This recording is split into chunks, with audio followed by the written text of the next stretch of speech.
Hello दोस्तों, स्वागत है आपका अपने यूट्यूब चैनल ऑनलाइन सेंटर पे। तो प्यारे दोस्तों, आज की इस वीडियो में मैं आप सभी को बताऊंगा कीपिंग क्वाइट का सेंट्रल आइडिया बोर्ड परीक्षा में आपको कैसे लिखना होगा। अगर इस तरीके से जैसे जैसे मैं बताता हूं उस तरीके से बोर्ड एग्जाम में सेंट्रल आइडिया लिखोगे कीपिंग क्वाइट का, तो आपको 4 में 4 नंबर पूरा मिलेगा। एक भी नंबर टीचर नहीं काट सकता।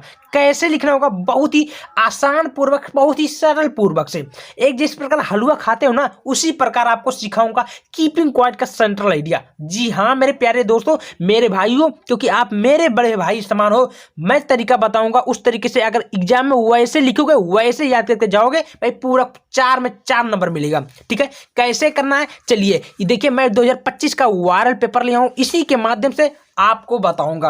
आप सबसे पहले एग्जाम सेंटर में गए, आपका कॉपी मिला, फ्रंट पेज मिला, ये पेपर मिला कि नहीं मिला, 100 नंबर का आपका पूर्णांक दिया। अब आपको इसमें कुछ करने की ही जरूरत नहीं है। क्या करना होगा, देखिए पेपर सीधे भरना ऐसे उल्टो और हीरो सेंट्रल ये कोने जगह पे, कोने पेज में बाय सेंट्रल एरिया कोने पेज में बहु देखो ये पेज में बाय। क्वेश्चन नंबर 10वां ध्यान से देखिए क्या बोला। क्वेश्चन नंबर 10वां बोल रहा है कि right the central idea of any one of the following poems. यानी कि 10वां नंबर है कि सेंट्रल आइडिया बोला है कोई किसी एक पर लिखना होगा। चाहे एथेंस ऑफ ब्यूटी पे लिखो, चाहे माई मदर एट 66 पे लिखो, चाहे कीपिंग क्वाइट पे लिखो, मतलब किसी एक पर ही लिखना आपको आवश्यक है। ठीक ना। तो चलिए मैं आपको कीपिंग क्वाइट का सेंट्रल आइडिया पूछा है जो कि 4 नंबर के आता है, आपको कैसे लिखना होगा। देखिए 4 मार्क्स का आपको दे गया है ना। तो कैसे लिखना होगा चलिए आपको कॉपी में लिख कर समझाता हूं। तो स्टूडेंट यह 10वां नंबर क्वेश्चन था। आपको देखिए सबसे पहले यहाँ मिलेगा कॉपी, लिखना होगा काले पेन से आंसर नंबर 10। ठीक है, जैसे लिख रहा हूँ वैसे आपको लिखना है। 10वां आंसर नंबर 10 का मतलब जितने का है आपको लिखना होगा। काले पेन से लिखना है कीपिंग क्वाइट, जैसे मैं लिखा हूँ कीपिंग क्वाइट सेंट्रल आइडिया। अब आपको देखिए कैसे लिखना होगा, इस तरीका समझिए। ठीक है, जैसे जैसे मैं बता रहा हूँ वैसे आपको लिखना होगा। सबसे पहले आपको हेडिंग डालना सेंट्रल आइडिया कि दी पोयम कीपिंग क्वाइट, भाई काले पेन से इसको करना, फिर इन्वर्टेड कॉमा में रख देना कि देखने में अच्छा लगे थोड़ा। इज है कंपोज मैंने लिखा गया, रचित है जिसको बोलते हैं बाई मनी द्वारा। पब्लो नेरूदा जो लेखिका है, लेखक है, उसका लेखक। जैसे भाई कोई कॉपी लिखता है, किताब लिखता है तो राइटर हो जाता ना, वही राइटर है।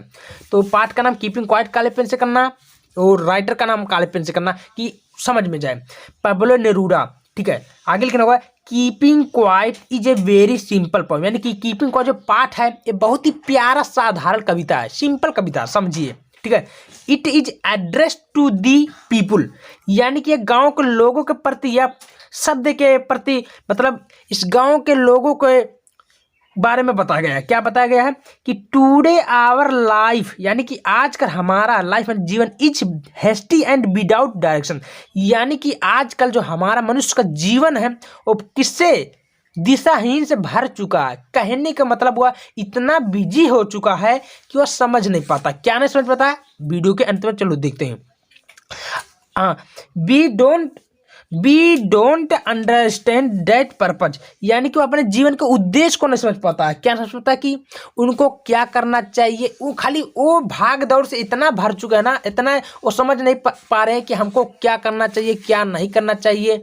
तो मतलब सोच नहीं रहे हैं, वो खाली दौड़े धूप रहे हैं। Understand purpose our life in this poem, the poem keeping quiet, then we can resume our activities the right direction।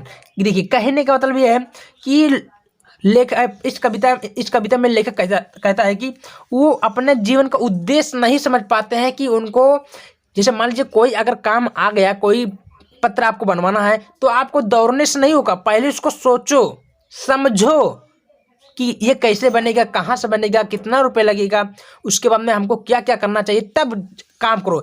ऐसा नहीं है कि कोई बोल दे कि भाई कोई वकील बोल दे कि प्रमाण पत्र बनवाओ, अब दौड़ा तो कब है, पण तुम्हारा काम होते ना खाली दौड़त हो, सोच विचार नहीं हो। वही बात बोला हम कि जब तक उस पर कोई सोच विचार नहीं, कोई उस पर कोई आदतें पर उस पर सोच विचार नहीं करना है, नहीं करोगे तो क्या होगा भाई, दौड़ोगे ऐसे काम होगा नहीं। तो वही बोला कि जब तक वही अपने विचारों को, अपने आदतों को सही रूप से नहीं लेकर आओगे, जब तक वो काम नहीं पूर्ण रूप से होगा।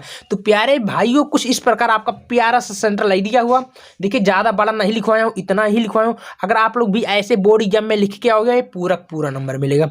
तो वीडियो पसंद आती है तो वीडियो को एक बार दिल से लाइक करना, चैनल पे नए चैनल को भी सब्सक्राइब कर लीजिए। धन्यवाद।